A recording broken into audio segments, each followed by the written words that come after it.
శ్రీ పద్మనాభస్వామి చిన్నబాలుడిగా భూమిపైకి వచ్చాడని మీకు తెలుసా?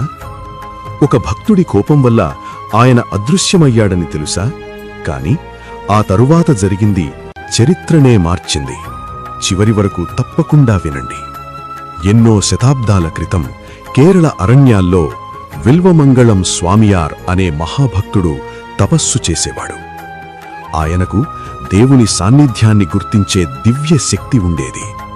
ఒకరోజు ఉదయం ఒక చిన్న బాలుడు ఆయన ముందుకు వచ్చాడు. ఆ బాలుడి కళ్లలో అపారమైన ప్రకాశం. స్వామియార్ వెంటనే గ్రహించాడు, ఇతనే మహావిష్ణువు. బాలుడన్నాడు, నేను మీతో ఉంటాను, కాని నన్ను ఎప్పుడూ మందలించకూడదు. కొన్ని రోజులు సంతోషంగా గడిచాయి.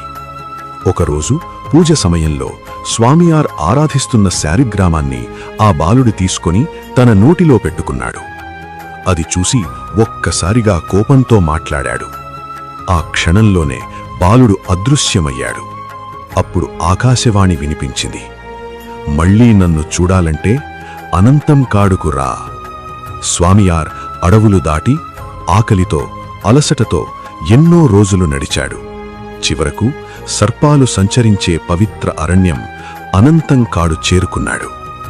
అక్కడ ఒక మహా ఇలుప చెట్టు కింద అదే బాలుడు దర్శనమిచ్చాడు. దగ్గరకు వెళ్లబోతుండగా బాలుడు చెట్టులోకి ప్రవేశించాడు. ఒక్కసారిగా భూమి కంపించింది. చెట్టు విరిగి పడిపోయింది. ఆ చెట్టు నుండి ప్రత్యక్షమయ్యాడు అనంత శయనంలో శ్రీ మహావిష్ణువు.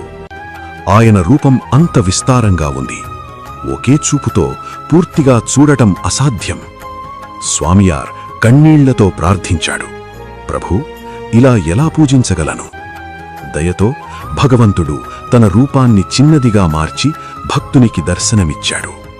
తరువాత రాజులు అక్కడ ఆలయాన్ని నిర్మించారు. కాని భగవంతుని శయన రూపం చాలా పొడవుగా ఉండేది. అందుకే గర్భగుడిలో 3 ద్వారాలు నిర్మించారు. ఒకటి తల దర్శనానికి, ఒకటి పద్మనాభం దర్శనానికి, మరొకటి పవిత్ర పాదాల దర్శనానికి. అందుకే ఈరోజు కూడా తిరువనంతపురంలో శ్రీ పద్మనాభస్వామిని 3 ద్వారాల ద్వారా దర్శిస్తారు. చిన్న బాలుడిగా వచ్చిన మహావిష్ణువు అనంతరూపంగా ప్రత్యక్షమై ఇప్పటికీ భక్తులను కాపాడుతున్నాడు. ఈ దివ్యగాథ మీకు నచ్చితే లైక్ చేయండి, షేర్ చేయండి, మా యూట్యూబ్ ఛానల్ను సబ్స్క్రైబ్ చేయండి. మీ భక్తిని చూపించాలంటే కామెంట్లో హరి ఓం అని రాయండి. అనంత పద్మనాభ రక్షమాం.